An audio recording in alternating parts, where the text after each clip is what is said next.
আমরা যখন বলি যে কিয়ামত নিকটবর্তী, তার মানে এই না যে কালকে কিয়ামত। মূলত এই বিষয়টা বোঝানো হয় যে কিয়ামতের সাইন্স গুলো, নিদর্শন গুলো একটা একটা একটা একটা করে এমন ভাবে আবির্ভূত হয়েছে যেন পুঁথি থেকে মালা ছিঁড়ে ছিঁড়ে পড়লে যত দ্রুত আবির্ভূত হয়, এভাবে এসেছে। বিগত 100 বছরে এমন ভাবে এটা আবির্ভূত হয়েছে যেটা আপনি বিগত আগের সময়গুলোতে কল্পনা করতে পারবেন না। সামনে মালহামা আছে, আর কি আছে? মহাযুদ্ধ আছে, জেরুজালেমের উত্থান আছে, জিউসদের উত্থান আছে, দাজ্জালের শাসন আছে, ইমামুল মাহদির আগমন আছে, তার হাতে মুসলিমদের বিজয় আছে, ঈসা ইবনে মারিয়ামের আগমন আছে, তার হাতে দাজ্জালের নিহত হওয়ার ঘটনা বাকি আছে, ঈসা ইবনে মারিয়ামের হাতে জেরুজালেম থেকে ওয়ার্ল্ড ওয়াইড ইসলামিক শাসন এখনো বাকি আছে, ইয়াজুজ আর মাজুজের আগমন বাকি আছে এবং ওদের ধ্বংস বাকি আছে। এরপরে পুরো বিশ্বে ইসলামের শান্তির সুবাতাস বয়ে যাওয়াটা বাকি আছে। তারপরে আলামতুস সাআহ, পশ্চিম দিক থেকে সূর্য ওঠাটা বাকি আছে। তারপরে ইনশাআল্লাহ তাআলা এত দ্রুত কিয়ামত হবে, নবীজি বলছেন একজন ব্যক্তি আরেকজন ব্যক্তির সাথে কাপড় নিয়ে ব্যবসা করতে বসবে, কাপড় খুলে দেখাবে, গোটানোর আগেই কিয়ামত শেষ। একজন ব্যক্তি উটের দুধ দহন করবে, দুধ পান করার আগে কিয়ামত শেষ। তারপরে তিনি ইনস্ট্যান্ট বোঝাতে এই শব্দ ব্যবহার করছেন, এক গ্লাস পানি খাওয়ার জন্য গ্লাসটা উপরে নিবে, পানি ঢোক গেলার আগেই কিয়ামত শেষ। এত দ্রুত এই পুরো মহাবিশ্ব ম্যাসাকারি ব্লাস্ট হয়ে যাবে। আমরা ওই দৃশ্য দেখতে চাই না। তাহলে এখন এই যে সামাজিক অরাজকতাগুলো চলছে, কিয়ামতের নিদর্শনগুলো চলছে, এগুলো সব কি আল্লাহর দেয়া গজব, নাকি আমাদেরও কোনো ভূমিকা আছে? আল্লাহ পাকের মুখ থেকেই শোনেন। আল্লাহ পাক বলছেন সূরা রুমের মধ্যে, আল্লাহ পাক বলছেন যাহারাল ফাসাদু ফিল বাররি ওয়াল বাহরি বিমা কাসাবাত আইদিন নাস, জলের স্থলে যত বিপর্যয় ছড়িয়ে পড়েছে এগুলো মানুষের হাতের কামাই। ঢাকা শহরে একটা মেয়ে রিকশায় করে যাচ্ছে তার বয়ফ্রেন্ডের সাথে, তারপরে সে আর বাসায় ফিরলো না, মা হাউমাউ করে কাঁদছে, মা হাউমাউ করে কাঁদছে, মেয়েকে আর খুঁজে পাওয়া গেল না, ধরে নেওয়া হচ্ছে মেয়েটা নাই, নিখোঁজ, হয়তো তার রেপ হয়েছে বা ডেড হয়েছে। মা স্টেটমেন্ট দিচ্ছে সাংবাদিককে যে আমি ছেলেটাকে বললাম তুমি যদি মেয়েকে ভালোই বেসে থাকো তাহলে মেয়েকে বাসায় পৌঁছে দিলে না কেন? এই মায়ের কাছ থেকে আপনি কেমন সন্তান আশা করছেন? সে তার মেয়ের অবৈধ বয়ফ্রেন্ডকে সে বলছে তুমি যদি মেয়েকে ভালোই বেসে থাকো তাহলে মেয়েটাকে একা একা রিক্সায় ছেড়ে দিলে কেন, বাসায় পৌঁছে দিতে পারলাম না? কি বলবো বলেন? পরিণতি সবকিছু আল্লাহ পাকের পক্ষ থেকে আসে, এটা তো সত্যই। কিন্তু আল্লাহ রাব্বুল আলামিন কখনো কখনো আমাদেরকে আমাদের পাপের শাস্তি দুনিয়াতেই দিয়ে থাকে। যেমন কর্ম করেছি তেমন ফল ভোগ করতে হবে। সুদ খেয়েছেন, এখন দারিদ্রতা বরণ করতে হবে। ধর্ম নিয়ে বাড়াবাড়ি করেছেন, উম্মার ঐক্য তো নষ্ট হবেই।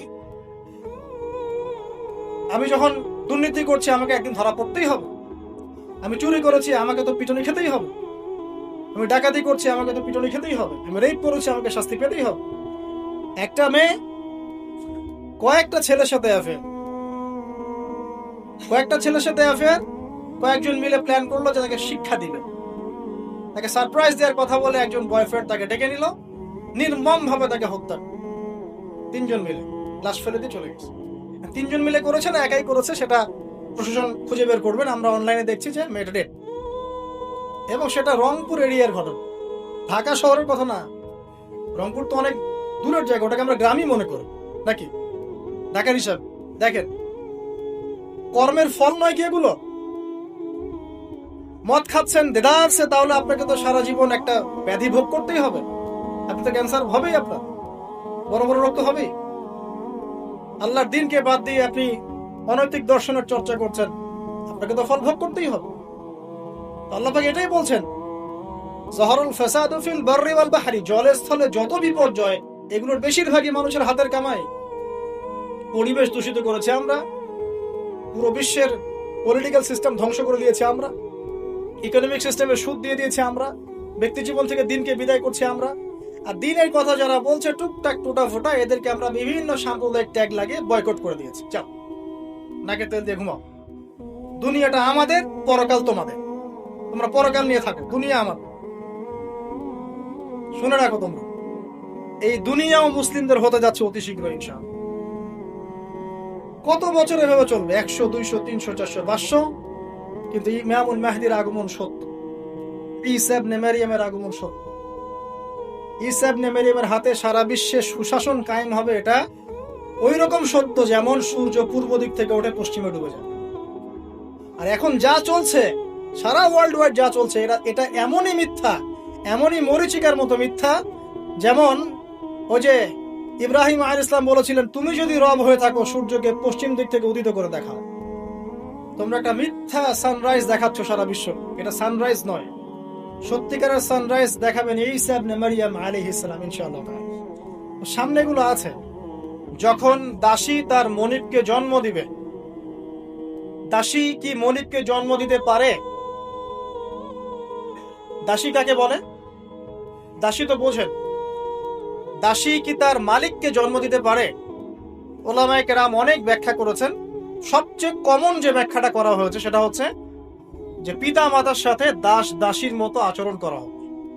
এটা কিয়ামতের একটা বড় নিদর্শন। এটা ব্যাখ্যা করার জন্য এখন খুব বেশি দূর যেতে হয় না, আপনি পেপার পত্রিকা এবং প্রিন্ট এন্ড ইলেকট্রনিক মিডিয়াগুলো ঘাটলেই দেখতে পাচ্ছেন পিতা মাতার সাথে আজকে কি রকম নির্মম আচরণ করা হচ্ছে। এই তো কয়েকদিন আগে আমরা দেখলাম যে একজন ছেলে নিজের হাতে তার মাকে গুলি করে মেরে ফেলে। আর নিউজ তো সব আসে না, যে কয়েকটা আসে সেগুলোর আলোকে আমরা কিছু ইনফরমেশন পাই, কিন্তু এরকম কত যে ঘটনা এই প্রত্যেক দিন ঘটছে, দিনে রাতে দেশের আনাচে কানাচে, আমরা কিন্তু জানি না।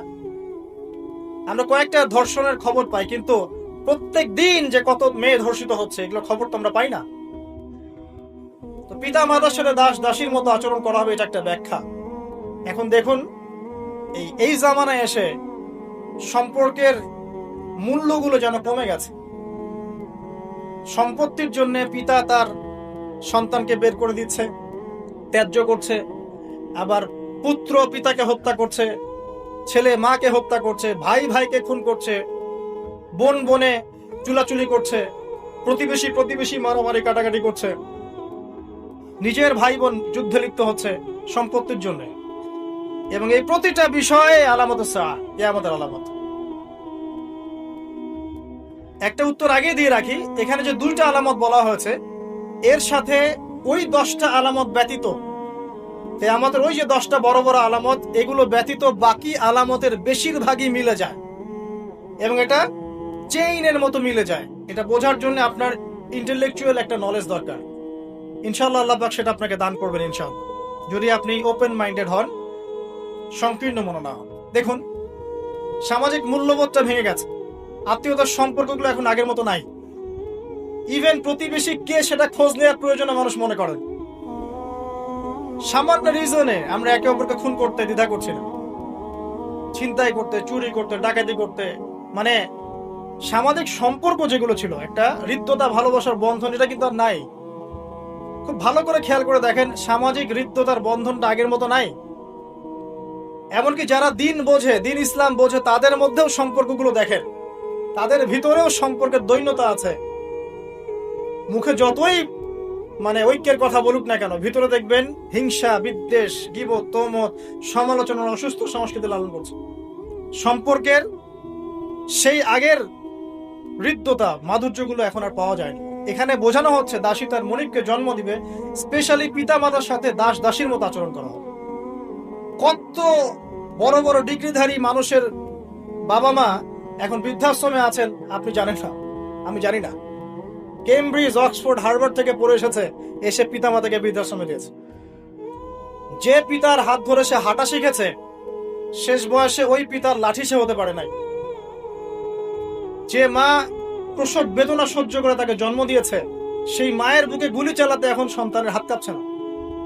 কিয়ামতের আর কোন নিদর্শনের জন্য আমরা অপেক্ষা করে বসে আছি?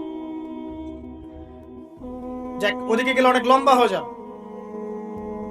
এবার আসেন, যদি দ্বিতীয় অর্থ নেই, আরেকটা অর্থ দেয়া হয়েছে, এটা ইন্টারপ্রিটেশন, ব্যাখ্যা, যে দাসী তার মনিবকে জন্ম দিবে মানে হচ্ছে সমাজের সত্য মিথ্যা, ন্যায় অন্যায়, ভালো মন্দের মানদণ্ডটা উল্টে যাবে।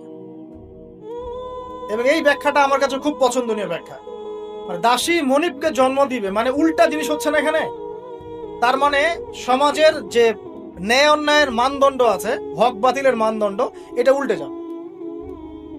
এবং এই হক বাতিলের মানদণ্ড প্রতিটা ক্ষেত্র থেকে উঠে গেছে। আপনাকে দেখাচ্ছি। মনে করেন আমরা ছোটবেলা থেকে 25-30 বছর পর্যন্ত পড়াশোনা করি। এখন জ্ঞান অর্জনের মানদণ্ড কি হবে? আল্লাহর সন্তুষ্টি অর্জন করা, আল্লাহর দিনকে শেখা, সেই দিন পালন করা, এর প্রচার করা, এর প্রতিষ্ঠা করা। ম্যাক্সিমাম আমাদের মধ্যে এখন পড়াশোনা করছি দুনিয়ার জন্য, অনলি ফর একটা চাকরি, একটা ব্যবসা, একটা ক্যারিয়ার, এত একটা সার্টিফিকেট। তাহলে পড়াশোনার ক্ষেত্রে আপনার মানদণ্ড উল্টে গেছে। সত্য গ্রহণ করার ক্ষেত্রে আমরা মানদণ্ড কি রাখবো? যে আল্লাহ এবং তার রাসূল যা বলেছেন এটা সত্য, এর বাইরে সত্যের কোনো উৎস নাই। এখন আমাদের সত্য মিথ্যা গ্রহণের মানদণ্ড এমন, পশ্চিমারা যা বলবে ওটাই সত্য, ওটা কোরআন সুন্নাহর সাথে মিলুক চাই না মিলুক। পশ্চিমার মনে করেন যত তন্ত্রমন্ত্র আছে, যত তন্ত্রমন্ত্র, পলিটিক্যাল তন্ত্র বলেন, ইকোনমিক তন্ত্র বলেন, সামাজিক তন্ত্র বলেন, হ্যাঁ, এক একটা নাম নিয়ে বললে বুঝতে পারতেন। যে ফেমিনিস্ট রেভলিউশন, কমিউনিজম, আপনার ওই যে সোকল্ড ডেমোক্রেসি আর কি, সোকল্ড যেটা যেটা সত্যিকার অর্থে না, সোকল্ড একটা সেকুলারিজম, এটা আসলে সেকুলারিজম না, সোকল্ড সেকুলারিজম। প্রতিটা মতবাদ পশ্চিম থেকে এখানে এসেছে, এবং এগুলোকে দিয়ে আমরা কোরআন হাদিসকে এখন যাচাই করা শুরু করেছি। কোরআন হাদিসকে দিয়ে এগুলোকে যাচাই করব এটা না, এগুলোকে দিয়ে কোরআন সুন্নাহকে যাচাই করে আমরা সত্য মিথ্যা গ্রহণ করছি। তাহলে দর্শন নেয়ার ক্ষেত্রেও কিন্তু আমরা সত্য মিথ্যার মানদণ্ড উল্টে দিয়েছি। দাসী মনিককে জন্ম দিয়েছে এখানে, তাই না?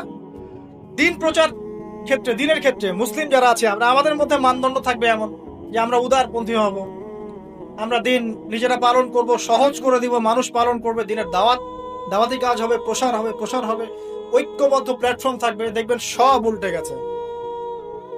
ব্যক্তি জীবন থেকেই দিন বিদায় নিচ্ছে। বাইরে খালি দেখবেন হয়তো আমার এখানে লেবাসে দাড়ি টুপি আছে, ভিতরে গিয়ে দেখবেন যে আসলে আমার ব্যক্তি জীবনে, অর্থনৈতিক জীবনে, সামাজিক জীবনে ইসলাম নাই, পারিবারিক জীবনে নাই।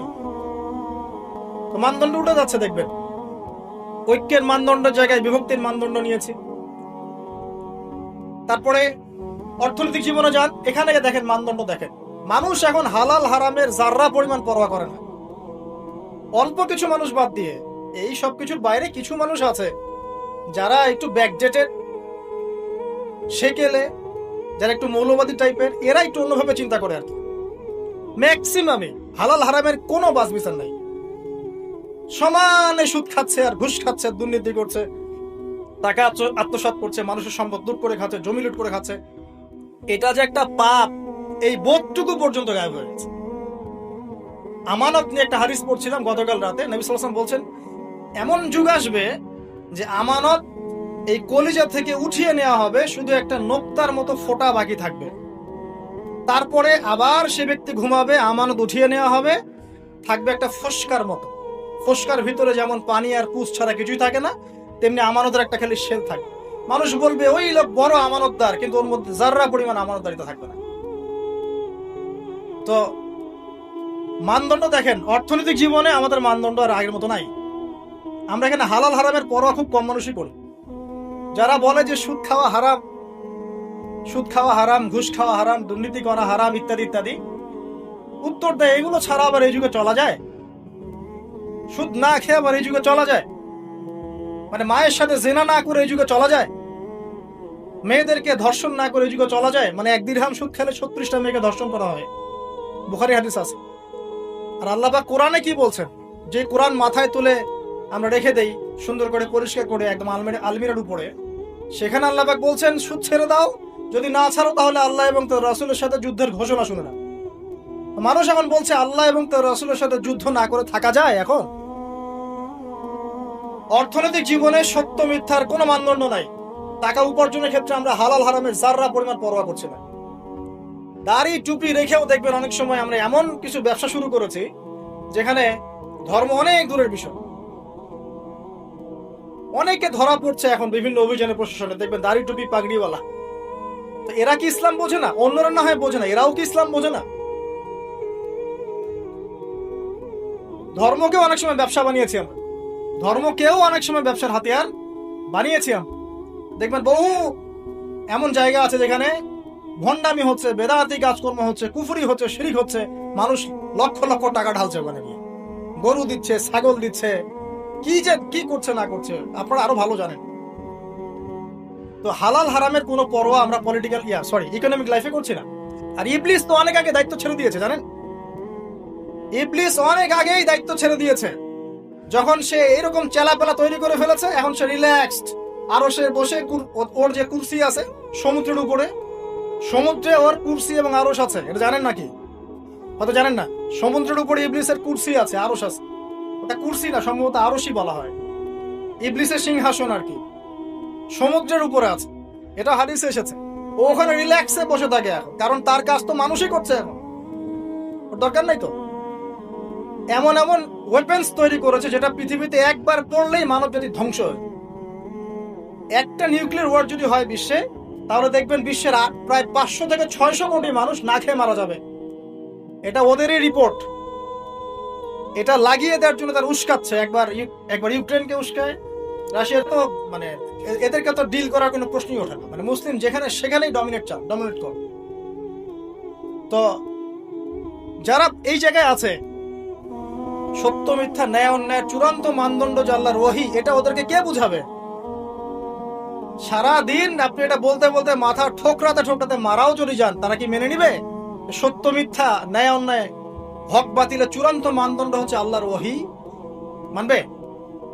ওই সভ্যতাকে আমরা ফলো করি এবং ওদের সবকিছু আমরা অনুকরণ করছি। দাসী তার মনিবকে অনেক আগেই জন্ম দিয়েছে। ন্যায় অন্যায়ের মানদণ্ড উল্টে গেছে এখন। আর বেশি বলতে যাচ্ছি না। আরেকটা ব্যাখ্যা আছে সত্যি সত্যি দাসী মনিবকে জন্ম দিতে পারে।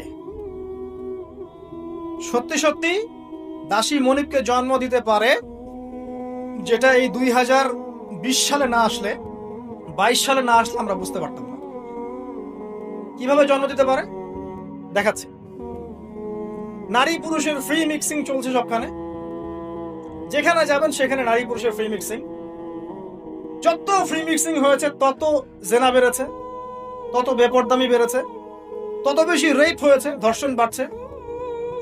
এর সাথে আছে পর্নোগ্রাফি, যেটা মানুষকে ভিতর থেকে পশু বানিয়ে দিয়েছে। বাসের মধ্যে একটা মেয়ে যাচ্ছে, 4-5 জন ধরে রেপ করে রেখে দিল। অটোতে একটা মেয়ে যাচ্ছে, একটা বাচ্চা মেয়ে রেপ করে রেখে দিল। এমনকি এমনও নিউজ পাওয়া যাচ্ছে পশু পাখির সাথে মানুষ জেনা লিপ্ত হচ্ছে। একটা ছেলে আরেকটা ছেলের সাথে জেনা লিপ্ত হচ্ছে নাউজুবিল্লাহ। এবং কোনো কোনো ক্ষেত্রে এরকম 2-1টা ঘটনা মাদ্রাসাতেও ঘটছে। মানে পর্নোগ্রাফি দিয়ে সবাইকে পশু বানিয়ে দেওয়া হচ্ছে। খেয়াল করে দেখেন। এরপরে আবার পরকীয়া আছে। যখন এরকম বেপরদামি, ধর্ষণ, ফেমিনিস্ট রেভলিউশন, ফ্রি মিক্সিং বাড়তে আছে, তখন কিন্তু ভালোবাসা বলে একটা ব্যাপার যে আছে, লাভ, আল্লাহর পক্ষ থেকে যে ভালোবাসা আছে, এই লাভটাকে যৌনতা দিয়ে চেঞ্জ করে দেওয়া হয়েছে। ভালোবাসার চাইতে এখন মানুষ যৌন বিষয়টাকে বেশি গুরুত্ব দেয়। মানে মেয়েকে জাস্ট ভোগ করতে হবে। ভালোবাসা, তার সাথে কোমল থাকা, তার কষ্ট দেয়াগুলোকে একটু হাসি মুখে সহ্য করা, সবর করা, এগুলো কিন্তু নাই দেখি। এর উপর আবার বাইরের মিডিয়াগুলো আছে এবং পরকীয়া, সেটা মিডিয়াগুলো উস্কায় দিচ্ছে ফিল্মের মধ্য দিয়ে, আপনার সিরিয়ালের মধ্য দিয়ে, যে পরকীয়া একটা ভালো জিনিস, ট্রেন্ড, এক নতুন ফ্যাশন। তখন ঘরে ঘরে আপনি কি মনে করছেন, অলমোস্ট এভরি সিঙ্গেল ফ্যামিলি এখন পরকীয়াতে আসক্ত, জানেন? Almost every single family. অনেক ক্ষেত্রে ইসলামিক পরিবারগুলোর মধ্যে ওগুলো ঢুকে গেছে। আর যারা ইসলাম থেকে অনেক দূরে, ওদের কথা কি চিন্তা করতে থাকেন তাহলে? কেউ স্বামী স্ত্রীকে নিয়ে সন্তুষ্ট না, স্ত্রী স্বামীকে নিয়ে সন্তুষ্ট না, ভিতরে ভিতরে ভাঙন চলছে। আর যখন এই ভাঙনগুলো চলতে আছে, তখন মেয়েরা সন্তান জন্ম দেওয়ার ফুরসত পাচ্ছে না। কারণ ওদের আবার কেরিয়ার বলে একটা ব্যাপার আছে, কেরিয়ারটাকে বিল্ড আপ করতে হবে সন্তান পরে। যখন সন্তান জন্ম দেওয়ার ফুরসত পাচ্ছে না, তখন কি করতে হবে? এই ধরনের কান্ট্রিগুলোর মতো ওখানকার মেয়েরা সন্তান জন্ম দেওয়ার সময় পায় না, ওরা জেনা করার সময় পায়। দেখা যায়, একটা জরিপে দেখা গেছে যে বিয়ের আগে একটা ছেলে প্রায় 20 থেকে 22টা মেয়ের সাথে যৌন সম্পর্ক করে। এটা নাউজুবিল্লাহ বলছেন, বাট আমি আরেকটা হাদিস পড়ছি রিসেন্টলি, যেখানে নবী সাল্লাল্লাহু আলাইহি ওয়াসাল্লাম বলছেন আখিরুজ জামানে একটা ছেলের পিছনে এমন একটা সময় আসবে, যেটা এখন আসেনি আলহামদুলিল্লাহ, এমন একটা সময় আসবে যে একটা ছেলের পিছনে 30-40 জন মেয়ে ঘোরাঘুরি করবে শুধু যৌন সম্পর্কের জন্য। এই সময়টা ওরা পার করে এসেছে পশ্চিমারা। আচ্ছা, তো যেহেতু সন্তান জন্ম দেওয়ার ফুরসত নাই, ক্যারিয়ার আছে, জেনা ওপেন, জেনা চাইলেই মানুষ করতে পারে, বিয়ে করার প্রয়োজন হয় না, মদ ওপেন, জেনা ওপেন, পতিতালয় ওপেন, সবই ওপেন। এসব কিছু ওপেন করে দিয়ে আমরা কি করি? আমরা অপরাধ দমনের চেষ্টা করি। কি চমৎকার সাইকোলজি আমাদের, বাহবা দিতেই হয়। সব ওপেন, ওদের ওখানে ওপেন। তো ওখানে আর মেয়েরা চাকরি বাকরি এসবের দিকে ফোকাস করতে করতে সন্তান জন্ম দেওয়ার সময় নাই। কি করতে হবে? দরিদ্র যে কান্ট্রিগুলো আছে, যেমন ওই যে ইন্দোনেশিয়া, শ্রীলঙ্কা, কোন কোন ক্ষেত্রে আরো যে আপনার ওই যে আফ্রিকার কিছু কান্ট্রি, নাইজেরিয়া, যে ঘানা, যে মালি, এই টাইপের যে কান্ট্রিগুলো আছে, দরিদ্র, একদম দরিদ্র কান্ট্রি, এদের থেকে মেয়েদেরকে হায়ার কর। কিসের বিনিময়ে? যে তোমাকে ডলার দেওয়া হবে। ডলার কি জিনিস সেটা তো বোঝেন, এটা অস্ত্র, সারা বিশ্বকে শাসন কর। আমি ছাপাবো, আমার প্রেস আছে, আমার সিনেট আছে, আমরা ছাপাবো, আর আমরা হচ্ছি ওয়ার্ল্ডের সুপার পাওয়ার, আমরা চাইলেই ছাপাতে পারি, আমাদেরকে বলার কেউ নাই। ছাপাবো, ওইটা দিয়ে আমি তেল কিনবো, তাহলে এটাও আমার, ওইটাও আমার। এখন তেল যে কিনছি, ওকে আমি সেই ডলারগুলো দিচ্ছি, সে ওই ডলারগুলো নিয়ে মনে করছে আমি অনেক ধনী হয়ে গেলাম। হ্যাঁ, এবং সে ধনী হচ্ছেও, কারণ এটা চলছে সারা ওয়ার্ল্ডে। সে তার প্রযুক্তিগত উন্নয়ন, বস্তুবাদী উন্নয়ন করতে থাকলো, ভোগ বিলাসে ব্যস্ত থাকলো। এরপর আবার সে ওই টাকা দিয়ে আমার কাছে অস্ত্র কিনছে। যে ডলার আমি তাকে দিলাম তেলের বিনিময়ে, এবার সেই ডলার দিয়ে সে আমার কাছ থেকে আবার অস্ত্র কিনছে। এবার আমি আবার অস্ত্রকে সেলও করব, তাহলে সবই আমার, আদতে আপনার কিছুই না। আর কোন কোন ক্ষেত্রে ইনোসেন্ট দুইটা কান্ট্রির মধ্যে লড়াই লাগিয়ে দিয়ে আমি অস্ত্র ব্যবসা করছি, কোটি কোটি টাকা, কোটি কোটি ডলার। এই হলো চরিত্র। আমি কখনো বলি নাই যে ওরা ইয়াজুজ আর মাজুজ, আমি শুধু এতটুকু বলেছি যে ওদের মধ্যে ইয়াজুজ আর মাজুজের চরিত্র আছে, সারা দুনিয়া ফাসাদ সৃষ্টি করে পারেন। মূল পয়েন্টে আসেন, ওইসব দরিদ্র কান্ট্রি থেকে মেয়েদেরকে নিয়ে ডলারের বিনিময়ে মেয়েদের গর্ভটা ভাড়া নেওয়া হচ্ছে। 9 মাস এখানে স্পার্ম ইনজেক্ট করা হবে এবং এর ফলে একটা বেবি হবে, এবং এই বেবিকে অনেক ভালো কিছু খাওয়াতে হবে। এই জন্য 9 মাস তাকে খুব ভালো পানি, ভালো খাবার দেওয়া হয়। এরপর যখন মেয়েটা গর্ভ খালাস করে, বাচ্চাকে রেখে সে তার কাজ শেষে চলে গেল, ডলারের বিনিময়ে তার গর্ভ ভাড়া নেওয়া হচ্ছে। এবার এই যে বাচ্চাটা জন্ম নিল, এই বাচ্চাটা কার? দাসীর না মনিবের? বলেন। মনিবের। কার এটা? মনিবের। এই যে দাসী মনিবকে জন্ম দিয়ে চলে গেল, এই ব্যাখ্যা আমরা আজকে থেকে 5-10 বছর আগেও বুঝতে পারতাম। তার মানে কোরআন এবং সুন্নাহ কি কিয়ামত পর্যন্ত থাকবে না? একটা সাইনকে কেন্দ্র করে অনেকগুলো বিষয় বলা সম্ভব হলো। তাই বলছি, এই দুটোর সাথে কিয়ামতের ছোট ছোট আলামতগুলো সবগুলোই মোটামুটি কানেক্টেড। 2 নম্বরে আসেন, নবী সাল্লাল্লাহু আলাইহি ওয়াসাল্লাম বললেন, ওয়া আন তারাল হুফাতাল উরাতাল আলাতা রিয়াশা ইয়াতাতাওয়ালুনা ফিল বুনিয়ান। যখন তুমি দেখবে, একটা বিশেষণ বলেছেন, সমাজের সবচেয়ে নিম্ন শ্রেণীর রাখাল শ্রেণীর খালি পায়ের, খালি গায়ের, মানে নগ্ন দেহ, নগ্ন পা রাখাল শ্রেণীর মানুষ, তারা উঁচু উঁচু অট্টালিকা নির্মাণের প্রতিযোগিতা করবে। বিষয়টা কি স্বাভাবিক? এটাও তো ওইটার মতোই, যে মানদণ্ড উল্টে গেল, দাসী মনিবকে জন্ম দিল, এটাও তো মানদণ্ড উল্টেই মনে হচ্ছে। কিন্তু এটা হবে কিয়ামতের আগে, নবীজি বলেছেন তার পবিত্র জমানে অবশ্যই হবে। এটা যে হয়ে গেছে অলরেডি, এটা বোঝার জন্য কি আমার খুতবা দেওয়ার দরকার আছে?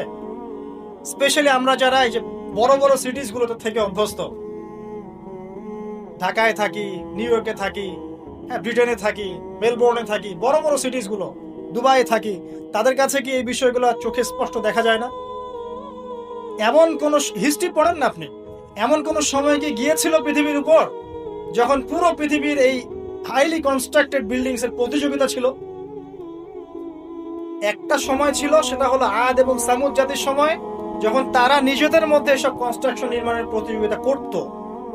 আল্লাহ পাক ওদেরকে ধ্বংস করে দিয়েছে, কিন্তু ওইটা সারা বিশ্বে গ্লোবালি ছিল না, ওই একটা কওমের মধ্যেই সীমাবদ্ধ ছিল। এটা কিভাবে সম্ভব? রাখাল শ্রেণীর মানুষ অট্টালিকা তৈরি করবে? এখানে 3-4টা ব্যাখ্যা হতে পারে। এক, ওই রাখাল শ্রেণীর মানুষের কাছে এমন কিছু ধন সম্পদ করতলগত হবে, ওই যে আমরা বলি হেরিটেজ, মানে কি বলি, গুপ্তধন, এই টাইপের কিছু সম্পদ তারা পাবে রাখাল শ্রেণীর মানুষ, এবং এগুলো দিয়ে তারা উঁচু উঁচু অট্টালিকা নির্মাণের প্রতিযোগিতা করবে। এটা হয়েছে। এক সময় যাদের খাবার টাকা ছিল না, পায়ে স্যান্ডেল ছিল না, গায়ে জামা ছিল না, আল্লাহ পাক ব্ল্যাক গোল্ড দিয়ে দিয়েছেন, অয়েল, ব্যাস সেল করো আর অট্টালিকা নির্মাণ করো, সেল করো আর অট্টালিকা নির্মাণ করো। হয়েছে না এটা মিডল ইস্টে? মধ্যপ্রাচ্য এটা বাস্তব সাক্ষী। 2, হতে পারে ব্যাখ্যা এমন যে এমন কোন অর্থনৈতিক উৎস সারা বিশ্বে চালু করা হবে যার মধ্য দিয়ে নিতান্ত দরিদ্র মানুষেরা অট্টালিকা তৈরি করার সুযোগ পাবে। সেটা কি? সেটা হচ্ছে বর্তমান সভ্যতার রিবা এবং সুদ ভিত্তিক এই মনিটরি সিস্টেম। এই সুদ ভিত্তিক মনিটরি সিস্টেম এবং ব্যাংকিং সিস্টেমের মাধ্যমেই সম্ভব রাখালের অট্টালিকা নির্মাণ করা। সে গিয়ে বলবে আমি আমার জমি আছে বা আমি জমি চাই, আমার ফ্ল্যাট দরকার, এটা দরকার, ওটা দরকার। কি করতে হবে? লোন দিতে হবে। ওকে লোন নাও, 1 কোটি টাকা নাও, তোমাকে 10 বছর সময় দিচ্ছি, 10 বছর পর তোমাকে 1,50,00,000 দিতে হবে। সে মনে করবে হ্যাঁ কোনো সমস্যা নেই, 10 বছর টাইম দেওয়া হয়েছে, একটু না হয় বেশি দিলাম চার্জ, বাট আমি তো আমার স্বপ্ন পূরণ করছি। অথচ সে বুঝতে পারলো না সে মায়ের সাথে জিনা করলো, যে খেলো সেও জিনা করলো, যে খাওয়ালো সেও জিনা করলো, যে সাক্ষী থাকলো সেও করলো, যে লিখে রাখলো সেও। এর ফলশ্রুতিতে এলিট সোসাইটির খুব একটা সমস্যা হয়নি। এই রিবার মূল পরিণতিটা হচ্ছে যে দরিদ্র মানুষরা দিন দিন দারিদ্রতার অতল তলে যেটা থাকবে। খুব এলিট সোসাইটি যারা, ওদের খুব একটা সমস্যা হবে না। এটাই রিবা। যারা রিবাকে ফ্রন্ট করেছে সারা বিশ্বে, ওই সভ্যতার কিন্তু খুব একটা ক্ষতি হচ্ছে না। যাদেরকে ও সুদ খাওয়াচ্ছে, IMF এর থ্রু দিয়ে বলেন, ওয়ার্ল্ড ব্যাংকের থ্রু দিয়ে বলেন, সবাইকে সুদ খাওয়াচ্ছে। ঋণ চাচ্ছ, ঋণ দিব, এইসব শর্তগুলো দেখে ঋণ দিব, তবে আমাকে এত % দিতে হবে, অত % দিতে হবে। এখন এই পার্সেন্টেজের টাকাটা কত টাকা, এই টাকাটা কি আমাদেরকে দিতে হবে না? অতএব এখানে সুদ আমরা খাচ্ছি, খেতে হচ্ছে। সারা ওয়ার্ল্ড এভাবে চলছে। এখন আপনি কি ওয়ার্ল্ডের বাইরে যেতে পারবেন? পারবেন না। সারা বিশ্বে এভাবে এই সুদ ভিত্তিক মনিটরি সিস্টেমের মধ্য দিয়ে দরিদ্র শ্রেণীর মানুষকে উঁচু উঁচু অট্টালিকা নির্মাণের সুযোগ করে দেওয়া হয়েছে। সংক্ষেপে বললাম। আরেকটা ব্যাখ্যা হতে পারে, এবং আমার কাছে এই ব্যাখ্যাটা খুব ভালো লাগে, সেটা হলো দুর্নীতি এবং করাপশনের মধ্য দিয়ে কালো টাকা অর্জন করে সেই টাকা দিয়ে দরিদ্র রাখাল শ্রেণীর মানুষ উঁচু উঁচু অট্টালিকা নির্মাণ করবে। এটার জাজল্যমান প্রমাণ এখনকার যত মুসলিম কান্ট্রি আছে সবগুলো মুসলিম কান্ট্রি করাপশনের মধ্য দিয়ে, কালো টাকার মধ্য দিয়ে, জুলুমের মধ্য দিয়ে, মানুষের টাকা আত্মসাতের মধ্য দিয়ে, সরকারি মাল আত্মসাতের মধ্য দিয়ে কোটি কোটি টাকার মালিক হয়েছে কালো টাকা সব। এবং এটা একটা বড় অংশ পাচারও করা হয়ে গেছে। তো 3টা ব্যাখ্যায় মিলাতে পারবেন আপনি কিভাবে একজন রাখাল শ্রেণীর মানুষ উঁচু উঁচু অট্টালিকা নির্মাণ করতে পারে। হয় তার কাছে গুপ্তধন সে প্রাপ্ত হবে আল্লাহর পক্ষ থেকে, অথবা সে সুদভিত্তিক ব্যাংকিং সিস্টেমের মধ্যে দিয়ে এটা করবে, অথবা সে জুলুম এবং করাপশনের মধ্য দিয়ে এটা করবে। তবে শেষ কথা হচ্ছে সবকিছু করার পরেও কিয়ামত পর্যন্ত এই হাদিসে জিবরিলে তার নাম রাখালি থেকে যাবে, রাখালি থেকে যাবে, রাখালি থেকে। আপনি কি বুঝতে পারছেন? সম্মান দেওয়ার মালিককে যত কিছুই করুক না কেন, কিয়ামত পর্যন্ত এই হাদিসের মধ্যে ওদেরকে এই নামেই ডাকা হবে, ওয়ান তারাল হুফাতাল উরাতাল আলাতা রিয়াশাই ইয়াতাতাওয়ালুনা ফিল বুনিয়ান, এভাবেই ডাকা হবে। এই সায়েন্স গুলো নবী সাল্লাল্লাহু আলাইহি ওয়াসাল্লাম বলেছেন। এর পাশাপাশি আর অনেক কথা তিনি বলেছেন। মানুষের মধ্যে ধর্মীয় জীবন থেকে ইসলাম আস্তে আস্তে সংকীর্ণ হয়ে আসবে, উম্মার মধ্যে ফাটল বাড়তে থাকবে, মানুষ দ্বীনের জ্ঞান অর্জনকে খুব একটা মূল্যায়ন করবে না, ইলম উঠে যাবে, আলেম ওলামাদের মৃত্যু হবে, ওলামাদের উপর জুলুম আসবে, জাহেলদেরকে মানুষ আলেম রূপে গ্রহণ করা শুরু করবে, মানুষ ইসলামকে বিকৃত ব্যাখ্যা করা শুরু করবে, এবং এমন একটা সময় আসবে যে কাফের মুশরিক মুনাফিকরা পর্যন্ত ইসলামের ব্যাখ্যা নিয়ে মুসলিমদের সাথে তর্ক করবে।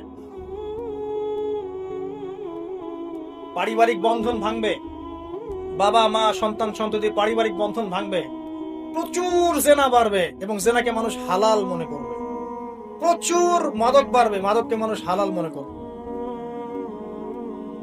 পরকীয়াকে মানুষ হালাল মনে করবে, বাদ্যযন্ত্রগুলোকে মানুষ হালাল মনে করবে, বিনোদনের নামে, এন্টারটেইনমেন্টের নামে মানুষ এমন এমন হারাম কাজে লিপ্ত হবে যার ফলশ্রুতিতে তাদেরকে একদিন বানর এবং শুয়োর বানিয়ে দেওয়া হবে। আল্লাহ পাকের দয়া না থাকলে আর পৃথিবীতে যদি অন্য মাখলুক না থাকতো, আল্লাহ পাক আসমান থেকে বৃষ্টি বন্ধ করে দিতেন। এগুলোর ফলশ্রুতিতে মুসলিমদের উপরে দুর্দশা নেমে আসবে, দুর্ভোগ নেমে আসবে, খুনাখুনি বাড়বে, হারাজ বাড়বে। নবীজি বলছেন হারাজ হচ্ছে এমন বিষয়, একজন ব্যক্তি মারা যাবে, সে জানবে না কেন মারা গেলাম। একজন ব্যক্তিকে মেরে ফেলা হবে, যে মারবে সেও বুঝতে পারবে না কেন তাকে মারছি, আর যে মারা যাবে সেও বুঝতে পারবে না কেন আমাকে মারলো। সবচেয়ে মারাত্মক হচ্ছে যে ফ্যামিলিস্ট রেভলিউশন বাড়বে, মহিলাদের মধ্যে বেপরদামি বাড়বে, ব্যভিচার বাড়বে এবং পতিতাদের সংখ্যা বাড়বে।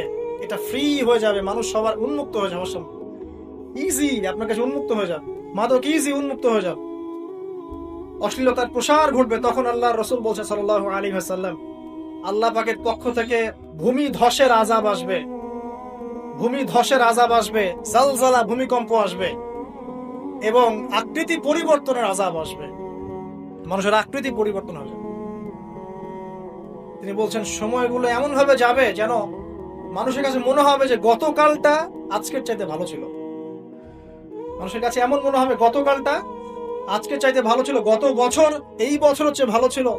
মানুষের কাছে মনে হবে যে হায় আমি যদি কবরবাসী হতাম, কবরের পাশ দিয়ে হেঁটে যাবে আর বলবে হায় আমি যদি জীবিত না থেকে কবরবাসী হতাম। প্রকৃতিও পরিবর্তন হয়ে যাবে, প্রকৃতি ঋতু পরিবর্তন হয়ে যাবে, বৃষ্টিপাতের মধ্যে সমস্যা সৃষ্টি হবে, বন্যা বলেন, ভূমিকম্প বলেন, খরা, দুর্যোগ যা যা দেখছেন আল্লাহর পক্ষ থেকে গজব, আযাব এগুলো ক্রমান্বয়ে বাড়তে থাকবে। এমনকি সময়কে কেন্দ্র করে বলা হয়েছে সময় পর্যন্ত সংক্ষিপ্ত হয়ে আসবে। এত দ্রুত টাইম পাস হয়ে যাবে যে মানুষ মনে করবে যে একটা বছর চলে যাচ্ছে একটা মাসের মতো, একটা মাস একটা সপ্তাহ, একটা সপ্তাহ একটা দিনের মতো, একটা দিন একটা ঘন্টার মতো। উম্মার দুর্দশা, নবী সাল্লাল্লাহু আলাইহি ওয়াসাল্লাম বলছেন তোমরা সংখ্যায় প্রচুর হবে, তোমরা বিভক্ত হয়ে থাকবে খন্ডে খন্ডে, তোমরা সংখ্যায় প্রচুর হবে, কিন্তু মৃত্যুর ভয় তোমাদেরকে পেয়ে বসবে এবং তোমরা আল্লাহর রাস্তায় আল্লাহর দ্বীনের জন্য সংগ্রাম করতে চাইবে না। এতে করে তোমাদের উপরে বহিঃশত্রুর আক্রমণ চাপিয়ে দেওয়া হবে, জুলুম বাড়বে, মাজলুমের সংখ্যা বাড়তে থাকবে, জালেমকে অবকাশ দেওয়া হবে, জালেমকে ছাড় দেওয়া হবে। তো ছোট ছোট যত আলামত গুলো আছে এগুলোকে যদি আপনি একত্রিত করেন, এই দুইটা আলামতের সাথে মেলাতে পারবে। দাসী মনিককে জন্ম দিচ্ছে আর সমাজের সবচেয়ে নিম্ন শ্রেণীর মানুষ অট্টালিকা নির্মাণের প্রতিযোগিতা করছে। বাকি যে বড় বড় সায়েন্স গুলো আছে সেগুলো এখনো আসে নাই। আর আমরা চাই না আসলে যে আমাদের জীবদ্দশা ওগুলো আমাদের সামনে আসুক। কেউই চাইবো না যে আমরা দাজ্জালকে দেখি, দাজ্জাল আত্মপ্রকাশ করুক, ইয়াজুজ আর মাজুজ ধেয়ে আসুক, ভূমিকম্প হতে থাক বড় বড়। আমরা চাইবো না যে ইয়েমেন থেকে আগুন বের হয়ে আসুক, আমরা সেখানে থাকি। তো সামনে কি? সামনে মালহামা আছে, আর কি আছে?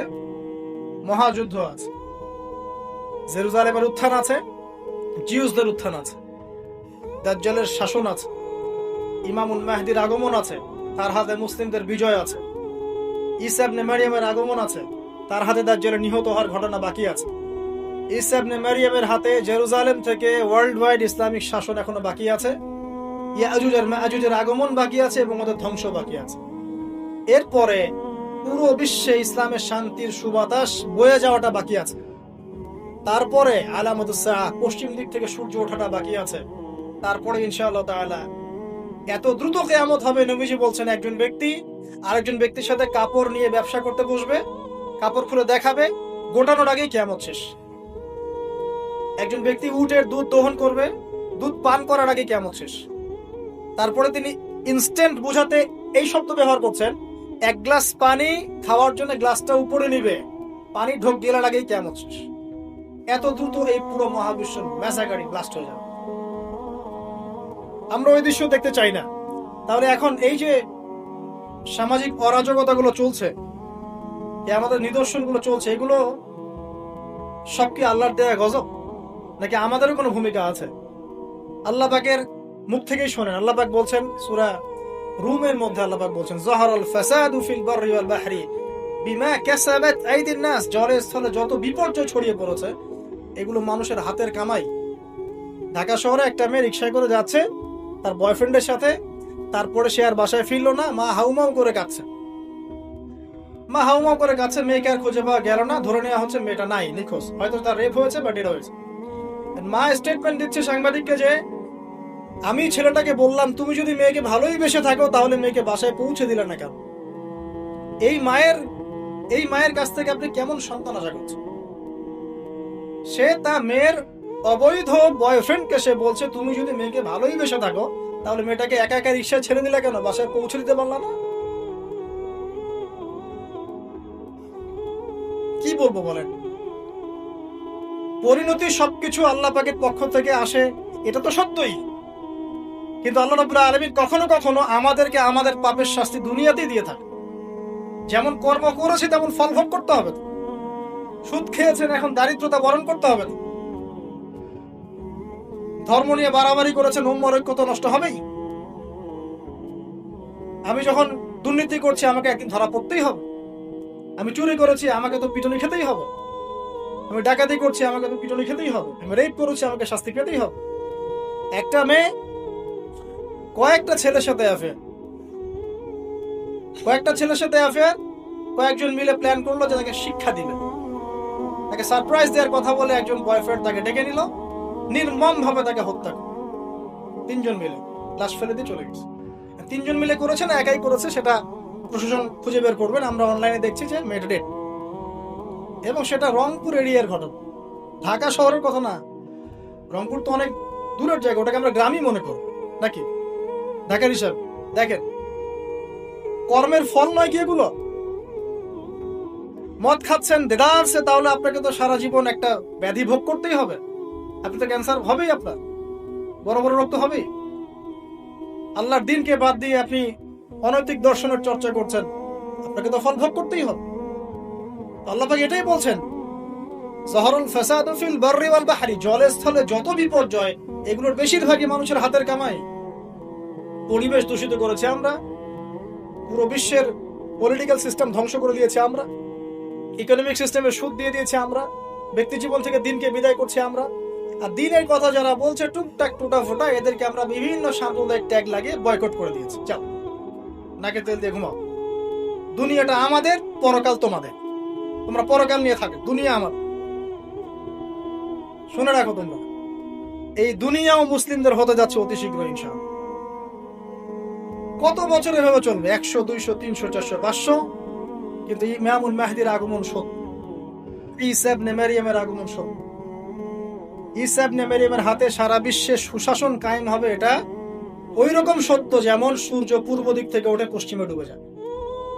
আর এখন যা চলছে সারা ওয়ার্ল্ড ওয়াইড যা চলছে, এটা এমনই মিথ্যা, এমনই মরিচিকার মতো মিথ্যা, যেমন ওই যে ইব্রাহিম আলাইহিস সালাম বলেছিলেন তুমি যদি রব হয়ে থাকো সূর্যকে পশ্চিম দিক থেকে উদিত করে দেখাও। তোমরা একটা মিথ্যা সানরাইজ দেখাচ্ছ সারা বিশ্ব, এটা সানরাইজ নয়। সত্যিকারের সানরাইজ দেখাবেন ঈসা ইবনে মারইয়াম আলাইহিস সালাম ইনশাআল্লাহ। সামনে এগুলো আছে। এখন এই যে পরিণতিগুলো হচ্ছে এগুলো আমাদের পাপের ফল। এখন আমাদের কি করণীয় আছে? প্রথমত আমরা আগে নিজেকে নিয়ে ভাবি যে আমরা এসেছি একা, আমরা যাব একা। বিশ্ব বাদ দেন, পলিটিক্স বাদ দেন, অর্থনীতি বাদ দেন, বড় বড় শব্দ বাদ দেন, আগে নিজের কাছে আসেন যে আমি নিজে ভাই পৃথিবীতে আসছি একা, আমাকে যাইতে হবে একা। এবং আমি যাব সাদা কাফন পরে কালো কবরে, তাই নয় কি? কালো নিকশ কালো কবরে আমি সাদা কাফন পরে যাব, তাই না? তাই আমি একটা কথা বলি শোনেন, যখন অন্ধকার, ঘুটঘুটে অন্ধকার নিকশ কালো কবরের মধ্যে সাদা কাফন পরে মানুষ যাবে, তখন সাদা সাদা আর কালা কালা গানের আসল মর্ম উপলব্ধি করতে পারবে। মানে ভাসেন কেন? যখন সাদা কাফন পরে অন্ধকার নিকশ কালো অন্ধকার কবরে মানুষ যাবে না, ওই মোমেন্ট যখন মুনকার এবং নেকিরের সাথে দেখা হবে, নাকিরের সাথে মালাকুল মউতের সাথে সাক্ষাৎ হবে, তার আগে লাশ নিয়ে যাবে আর সে বলবে কোথায় নিয়ে যাচ্ছ আমাকে, কোথায় নিয়ে যাচ্ছ? ভয়ে আটকে উঠবে। মালাকুল মউতের চেহারা দেখেই ভয়ে আটকে উঠবে। সারা জীবন তো দিনের পরোয়া করে নাই, নামাজ কালামের তো খবর নাই, ইসলামকে 5 পয়সা মূল্যায়ন করে না, এবং ইসলামকে ধ্বংস করার জন্য, মুসলিম সমাজের মধ্যে অশ্লীলতা ছড়িয়ে দেওয়ার জন্য এই কাজগুলো করে বেড়াচ্ছে। যখন এই অবস্থা তাদের হবে, এবং কবরে প্রশ্নগুলো করা হবে এবং হাতুড়ি দিয়ে পিটানো হবে। 70 গজ মাটির নিচে যখন আত্মা যাবে সিজ্জিনে, তখন বুঝে আসবে কোনটা সাদা ছিল আর কোনটা কালো ছিল।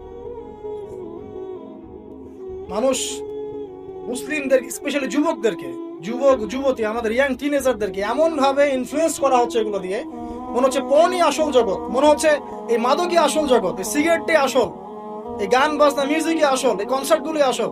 এবং এগুলোতে যেহেতু মজা আছে, একটা লাজ্জাত ফ্লেভার পাওয়া যায় ইনস্ট্যান্ট, এই জন্য যুব সমাজ দ্রুত এর পিছনে দৌড়ানো শুরু করছে।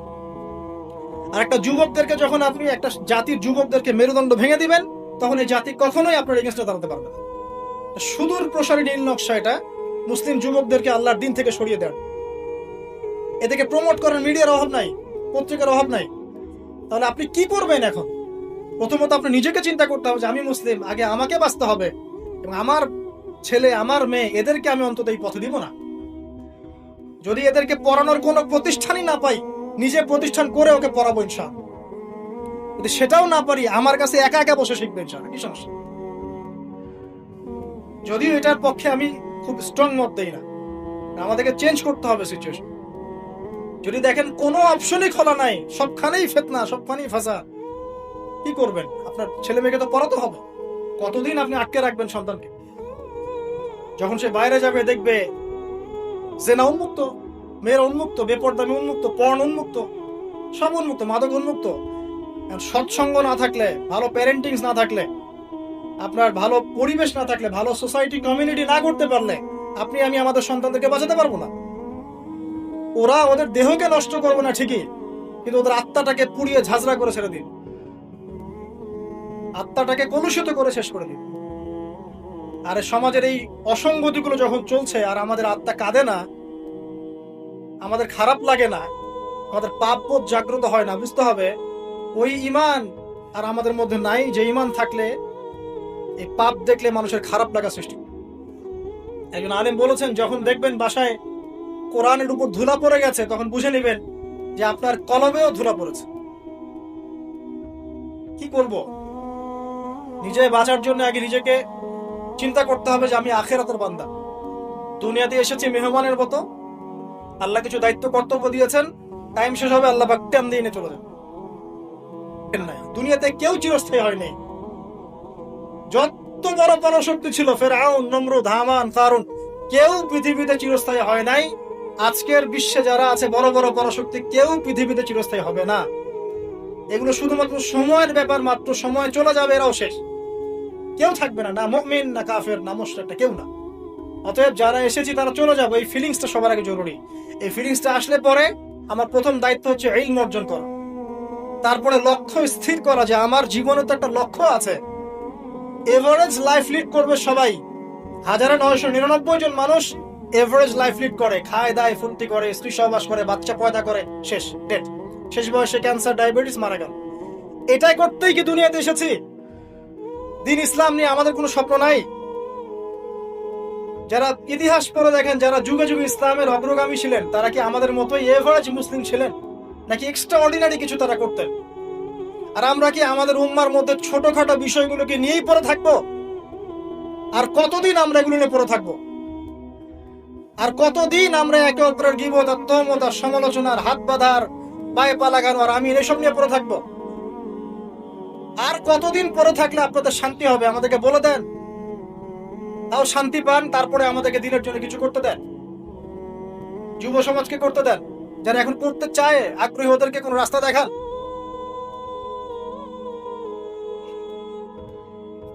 লক্ষ্য স্থির করতে হবে এবং কনস্ট্রাকটিভ কাজ করতে হবে। আবেগের বশে হুটহাট কোনো কিছু কাজ, আবেগের বশে দিনের কাজ, পরিবেশ পরিস্থিতি বুঝে কনস্ট্রাকটিভলি দিনের কাজ করতে হবে, গঠনমূলক ভাবে, না শৈথিলতাবাদ, আর না কোনো উগ্রপন্থা, না কোনো চরমপন্থা। মাঝামাঝি জায়গায় থেকে হক বাতিলের পার্থক্য বুঝে, পরিবেশ, সমাজ, দেশ, বিশ্বের পরিস্থিতি উপলব্ধি করে যখন যে ইনিশিয়েটিভ নেওয়া প্রয়োজন, সেভাবে কনস্ট্রাকটিভলি উম্মাকে এগিয়ে নিতে হবে। তার প্রথম শুরুটাই হবে জ্ঞান অর্জন দিয়ে। জ্ঞান অর্জন নাই, কিচ্ছু না। তারপর হচ্ছে আমল দিয়ে।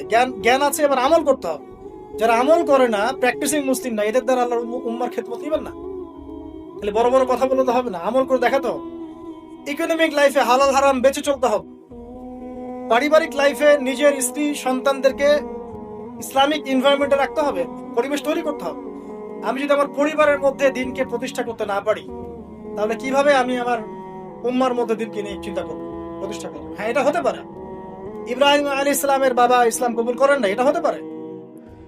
নূহ আলাইহিস সালামের সন্তান ইসলাম কবুল করেন, এমনটা হতে পারে। কিন্তু এগুলো রেয়ার ঘটনা। আর exceptional anything is not an example. একটা কথা আছে যে এক্সেপশনাল কোনো কিছু একটা কনস্ট্যান্ট ফিক্স এক্সাম্পল হতে পারে। এগুলো ব্যতিক্রম ধর্মী কথা, এটাও হতে পারে। কিন্তু আমাদের ইসলামিক প্যারেন্টিং আনতে হবে পরিবারের মধ্যে। আমাদের আগামী প্রজন্মকে নিয়ে স্বপ্ন দেখা শিখতে হবে।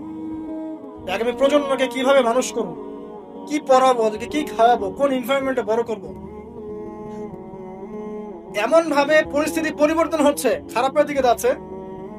কোন কোন ক্ষেত্রে আইন শৃঙ্খলা বাহিনীর যে সদস্যরা আছেন তারা হিমশিম খেয়ে যান যে মানুষ এরকম পাপ করতে পারে। তাদের মাথার উপর দিয়ে যাচ্ছে যে মানুষ এইভাবে পাপ করতে পারে। একটা কথা আমি বলি, এখন এই যুগে মানুষ এমন এমন পাপ করছে, এমন এমন ক্রাইম করছে যা কোনো চোখ দেখে নাই, কোনো কান শোনে নাই, কোনো অন্তর কল্পনা করতে পারে। আপনি প্র্যাকটিক্যালি দেখে নেন।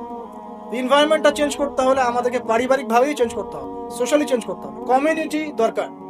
যারা ইসলামিক এই ফিলোসফি গুলো লালন করে তাদের মধ্যে একটা মিউচুয়াল বন্ধন দরকার। হৃদ্যতার ভালোবাসা, ওপেন মাইন্ডেড হওয়া, কনজাস্টেড না হওয়া, সংকীর্ণ মানসিকতা না হওয়া, এবং সাম্প্রদায়িক থটগুলো বাদ দিতে হবে। আমি একাই সঠিক, বাকি সব বাতিল। হ্যাঁ, আমি একাই ইসলামের মধ্যে আছে, বাকি সব খারেজি। মানে খারাজি, মানুষকে খারাজি বলতে বলতে বলতে নিজেই কখন খারাজি হয়ে গেছে তার ঠিক নাই। ও নিজে বাদ দিয়ে বাকি সবই খারাজি। মানে কোনো মিউচুয়াল আন্ডারস্ট্যান্ডিং নাই। যদি বাংলাদেশের কোনো মানুষ সব আলেমদেরকে একটা জায়গায় নিয়ে বসাতে পারে, বসে এক কাপ চা খাওয়াতে পারে, আমার মনে হয় এই কাজের ওসিলা আল্লাহ তাকে জান্নাত দিয়ে দিবে। এটা এত কঠিন এবং এত বড় একটা কাজ, যদি কেউ করতে পারেন আপনাদের মধ্যে, সব ওলামায়ে কেরামকে এক জায়গায় বসাবেন, বসে এক কাপ চা খাওয়ায় দেখানো, তারপরে দিনের কথা বলতে আসে, ঐক্যের কথা এবং আল্লাহ রাস্তায় অমুক অমুক পরে বলতে আসে। দেখেন এটা পারেন কিনা। তো স্বপ্ন দেখা শিখতে হবে পরবর্তী প্রজন্মকে নিয়ে, আমাদেরকে নিয়ে।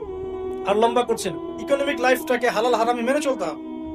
যে যেখানে থাকবো, আমরা যদি গভর্নমেন্ট জব করি, বেসরকারি জব করি, বা কৃষি কাজের ক্ষেত্রে কাজ করি, বিজনেস করি, অনেস্টির পরিচয় দেওয়া দরকার। আগে একজন ভালো মানুষ হই, তারপরে ভালো মুসলিমের দিকে আসেন। আগে মানুষ তো হন, একজন ভালো মানুষ তো হই, একজন ভালো মানুষের মন লালন করি।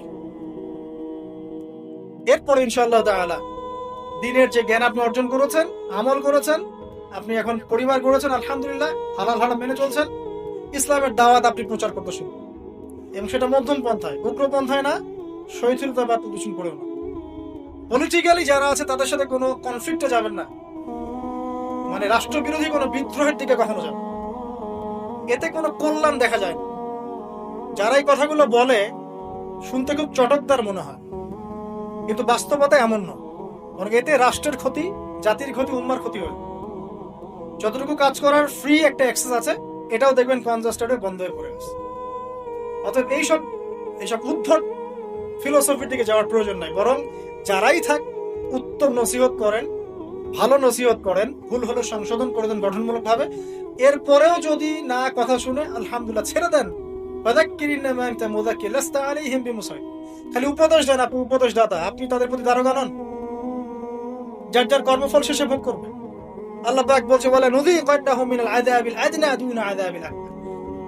যখন এরকম অন্যায়, অত্যাচার, পাপাচার চলতে থাকবে, আল্লাহ পাক বলছেন তখন আমার পক্ষ থেকে আমি বড় আযাবের আগে, পরকালের বড় শাস্তির আগে দুনিয়াতে ছোট ছোট আযাব পাঠাতে থাকবে। আল্লাহ তো বলেছেন পাঠাবেন, রিল্যাক্স থাকেন। ইনশাআল্লাহ তাআলা কনস্ট্রাকটিভলি এই কাজগুলো করতে পারলে আশা করা যায় একদিনে ফল পাওয়া কখনোই যাবে না। আমাদের নবীজি 23 বছর লেগেছে। আস্তে আস্তে ইনশাআল্লাহ তাআলা, আমরা না হোক আমাদের পরের জেনারেশন, তারা না হোক তারপরের জেনারেশন, তারা না হোক তারপরের জেনারেশন, একটা জেনারেশন আসবে পৃথিবীর বুকে, নিশ্চিত থাকেন, যারা ইনশাআল্লাহ আযজা ওয়া জাল এই দুনিয়া থেকে সমস্ত জুলুমের শেকড় উপড়ে ফেলে দিবে। আমরা বেঁচে থাকি আর না থাকি ওই দিন পর্যন্ত আমরা দোয়া করে যাব আল্লাহ পাক যেন একদিন এই সারা পৃথিবীর বুকে ইসলামের বিজয় দান করেন এবং সমস্ত জুলুম, অন্যায়, অত্যাচার, পাপাচার আল্লাহ পাক এদের মূল শেকড়টাকে উৎপাটিত করে ফেলেন। আল্লাহ রাব্বুল আলামিন মুসলিমদের হারানো সেই যে গৌরব, ঐতিহ্য, সেটা আবার ফিরিয়ে আনার তৌফিক দান করুন। ব্যক্তিগত জীবনে আমাদেরকে প্র্যাকটিসিং মুসলিম হওয়ার তৌফিক দান করুন, বেশি বেশি ইলম অর্জন করার তৌফিক দান করুন, আমল করার তৌফিক দান করুন, আত্মশুদ্ধি অর্জন করার তৌফিক দান করুন। মুসলিম উম্মার মাঝে ইখতিলাফ বৃদ্ধি না করে উম্মাকে ঐক্যবদ্ধ করার প্রয়াস চালানোর তৌফিক দান করুন। আল্লাহ রাব্বুল আলামিন আমাদের অর্থনৈতিক জীবনে হালাল হারাম মেনে চলার তৌফিক দান করুন এবং আমাদের যে যেখানে আছে সবাইকে, হচ্ছে পলিটিক্যাল কোনো জায়গা বা অর্থনৈতিক কোনো জায়গা বা প্রশাসনের কোনো জায়গা বা ব্যক্তি পর্যায়ে যে যেখানেই আছে আল্লাহ পাক সবাইকে, সব মুসলিমকে তার পক্ষ থেকে হেদায়েত দান করুন। এরপরে আমরা আমাদের পরবর্তী প্রজন্মের জন্য দোয়া করব, আল্লাহ পাক আমাদের পরবর্তী প্রজন্মকে যেন ইসলামের জন্য কবুল করে নেন। সময় সম্পর্কে আমাদেরকে সচেতন থাকার তৌফিক দান করেন। আমাদের মধ্যে যারা অসুস্থ আছেন সবাইকে আল্লাহ পাক শেফায়ে কামেলা দান করেন।